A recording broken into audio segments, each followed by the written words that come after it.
Jake Retzlaff's run at BYU is officially at an end as he will withdraw from school and look for a new program. How in the heck is he pulling it off? All will be explained.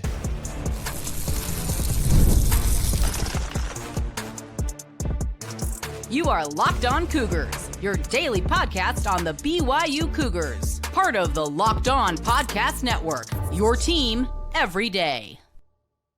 What's up, everybody? Welcome into Locked On Cougars, your daily podcast focused on the BYU Cougars. I'm Jake Hatch, executive producer of the KSL Sports Zone in Salt Lake City, Utah, and a 13-year credentialed media member at BYU. I am your resident expert and insider on this here podcast, and as always, thank you for making Locked On Cougars your first listen of the day. All right, Friday afternoon news dumps seem to be the norm when it comes to the Jake Retzlaff situation, and hey, we got another one today on July 11th. Happy Slurpee Day to all of you who are 7-Eleven fans. But Jake Retzlaff officially announced that he will be withdrawing from school at Brigham Young University and obviously leaving the BYU football program. It puts to bed the long-running situation involving himself. When you remember back in May when he was slapped with a civil lawsuit alleging sexual assault, among other things. Then he and his lawyers fired back not that long ago, essentially denying categorically the sexual assault claims, but admitting to having premarital sex with the alleged victim in this case. That obviously ran afoul of the honor code that BYU espouses to and expects its students, whether they're members of the Church of Jesus Christ of Latter-day Saints or not, to abide by. And is now at an end as Jake Retzlaff is formally going to withdraw from school and look for a new program to play for. I can tell you that as of recording of this podcast, there are no less than, I believe, 6 different Power 4 programs that I have heard are an option for Jake Retzlaff. But the bigger question I think all of you watching and or listening to this are wondering is, Jake, speaking of Jake Hatch, your host here, how in the world is Jake Retzlaff pulling this off? Well, the simple fact of the matter is he is exploiting a little bit of a loophole when it comes to transfer portal madness, and that is he's simply going to withdraw from school and go where he wants. Now, many of you understand this because a lot of you out there, like myself, were never student athletes and weren't bound by a national letter of intent or any other paperwork to be at the school you enrolled at. I attended both Utah Valley University, then UVSC, and then ultimately studied at BYU as well during my college days. And the thing is, I could have left either one of those universities, and in fact, I did leave UVU and go to BYU, and I didn't have anything holding me back. It's a little different when it comes to athletics. Well, traditionally it has been. But if any of you are familiar with the name Xavier Lucas, you know exactly where I'm going to go to explain how Jake Retzlaff is leaving BYU, going to enroll at a new university, and thereby be eligible and able to participate in football this fall. Well, Xavier Lucas was a freshman defensive back at Wisconsin, University of Wisconsin, speaking of the Badgers. He had signed a 2-year contract, an NIL deal with Wisconsin's collective and the university that they thought bound him to the university. Well, he decided he wanted to go to the University of Miami and asked Wisconsin to release him from his contract, allowed him to enter the transfer portal and the like. Wisconsin, well, as is their right, they refused to do just that. So how did Xavier Lucas respond? Well, he simply withdrew from school in Madison, Wisconsin, and enrolled at the University of Miami in Coral Gables, Florida. Now, there is a lawsuit pending when it comes to this because the University of Wisconsin has filed a lawsuit against the University of Miami alleging tampering with Xavier Lucas. The difference in that case and this case is the BYU will not be filing any sort of lawsuit against whichever university Jake Retzlaff suits up for. Whether that is Notre Dame, as I've been hearing all along, is the preferred option for Jake, along with, as I mentioned, with a handful of other Power 4 programs. Wherever he goes, BYU's not going to stand in the way, nor have they stood in the way at any point during this process. Reporting from On3 and other entities out there saying that BYU would not, as the quote, would not allow him to enter the transfer portal. Absolute, as we hear from Coach Prime, speaking of Deion Sanders, bull junk.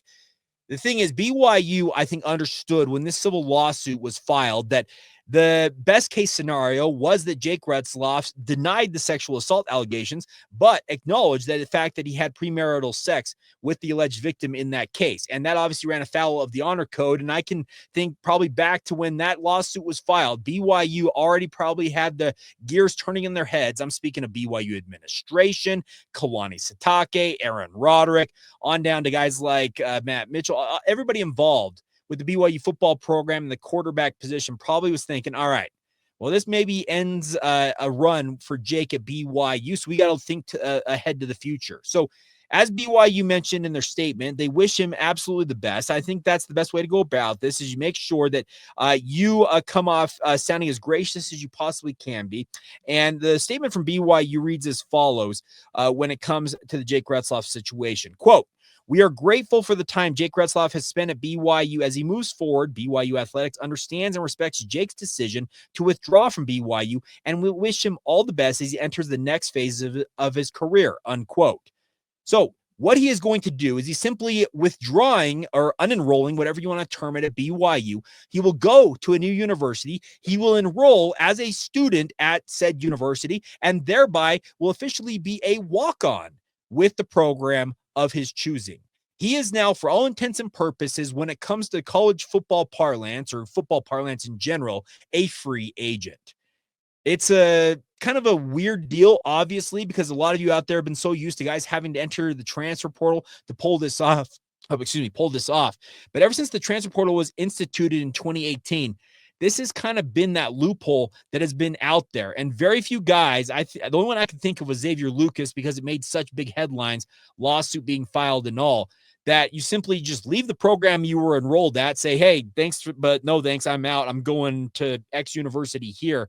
And you roll at that new university. Now, you are a walk-on, but in this day and age, when you can get the likes of NIL money and such, that can still cover your tuition, your books, your living expenses, and the like. So I think overall, both sides now, both Jake Retzlaff as well as BYU, can now finally move forward. Whether Jake Retzlaff is a member of the Fighting Irish, speaking of Notre Dame, a Tennessee Volunteer, an Oregon Duck, I've heard the likes of Oklahoma State out there as well. No matter where he enrolls, you wish him the best and hope all goes well for him. But then on the other side of it, now BYU can formally just charge ahead and say, okay, we officially have a quarterback battle on our hands. It is going to be between McKay Hillstead, Trayson Bourget, Bear Bachmeyer, and Kalani Sitake at Big 12 Media Days did insert the name Emerson Guileman. He said it was a four-man race. I'd be hard-pressed to believe that a true freshman like Emerson Guileman coming straight in from high school at Bountiful High School, as good of a run as he had at Bountiful, is truly going to be in the mix, but I guess I cannot discount it. It will be an open battle in training camp to see who is going to be the starting quarterback for BYU. And to the best man, go the spoils. To the victor goes the spoils is the expression I should be using there. And it'll be interesting to track this because it spices up training camp. Remember, we came out of spring camp talking about, hey, who won the number 2 quarterback job? Who's the heir apparent to Jake Retzlaff? Was it McKay Hillstead?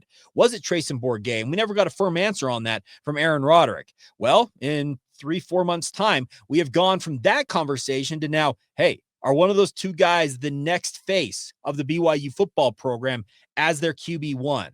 Well, that's where we stand. So now, yeah, we can officially close the Jake Retzlaff chapter at BYU, and now we forge ahead and look forward to the future for BYU football, particularly at the quarterback position. And it's going to be an interesting one to track. I can be very blunt about that. I do not know what to expect. I will say from my personal standpoint that if BYU were to play a game, which they'll be playing a game, I believe it's 50 days officially from today.